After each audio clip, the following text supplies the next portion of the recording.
राहुल गांधी जो star campaigner के तौर पर हैं, बड़े नेता हैं, या प्रियंका हैं या और बड़े नेता हैं कांग्रेस के, वे क्या सोच रहे हैं उनको भी कहना चाहिए।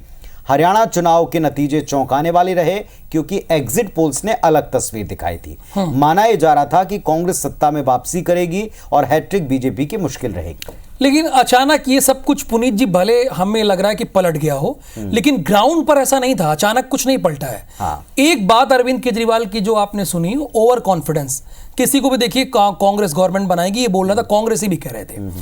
कांग्रेस की हार के यो तो कई कारण गिनाए जा सकते हैं, जिसमें जीत को लेकर अति आत्मविश्वास, देखिए हमारी टीम भी ये कह रही है, अति आत्मविश्वास, कुमारी सैलजा की नाराजगी और आम आदमी पार्टी के वोट काटने को जिम्मेदार माना जा रहा है। वो इसके कई और कारण भी हैं, वो आपको दिखाते हैं रिपोर्ट में।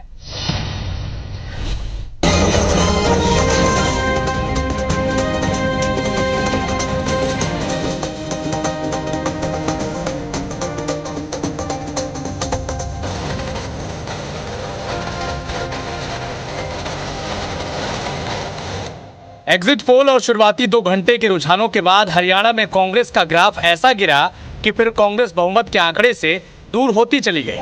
पीएम मोदी पहले ही आगाह कर चुके थे कि ऐसा नहीं है कि 10 साल बाद हरियाणा की जनता कांग्रेस को सत्ता थाली में सौंप देगी, और हुआ भी कुछ ऐसा। हरियाणा में कांग्रेस फिर से हार गई, लेकिन इस हार के कुछ फैक्टर आपको सिलसिलेवार तरीके से समझाते हैं। पहला, कांग्रेस का जाट वर्सेस 35 बिरादरी वाला formula fail.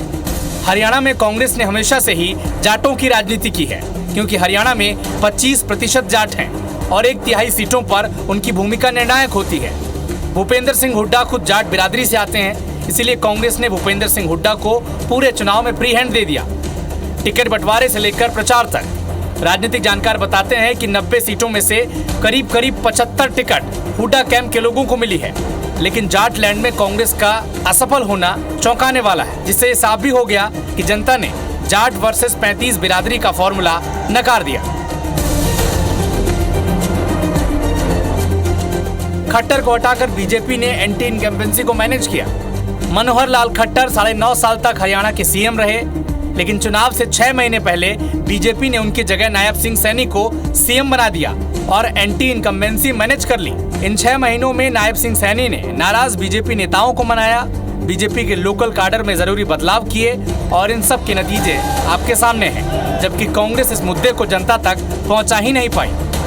Bharatiya Janata party की नीतियों की जीत है, और नरेंद्र मोदी जी जो देश को तेजी से आगे लेके जाना चाह रहे हैं, ये उसकी जीत है, लोगों के विश्वास की जीत है।